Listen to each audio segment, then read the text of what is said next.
বন্ধুরা, শীত মানেই Christmas party, new year party অথবা ছোটোখাটো মেকআপ গেট টুগেদার। চলো আজকে আমি তোমাদের শীতের লং লাস্টিং মেকআপ শেয়ার করছি। সবার প্রথমে আমি ল্যাক্টোকালাম্যানের ফেস ওয়াইপস দিয়ে মুখটা মুছে খুব ভালো করে পরিষ্কার করে নিলাম। তার আগে ফেস ওয়াশ দিয়ে মুখ ভালো করে ধুয়ে এসেছি। এবার দেখো ডট অ্যান্ড কি এর পমেগ্রেনেট ডে ক্রিম উইথ SPF 30, মানে এর মধ্যে সানস্ক্রিনও আছে, ময়শ্চারাইজারও আছে আর ডে ক্রিমও আছে। এটা দিয়ে এবার মুখটা আমি ময়শ্চারাইজ করে নিচ্ছি খুব ভালো করে।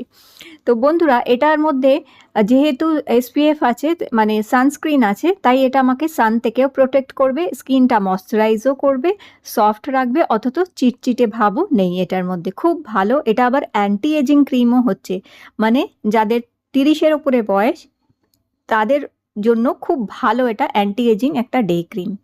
এরপরে আমি ল্যাকমির ব্লার পারফেক্ট প্রাইমার জেলটা দিয়ে আমি একটু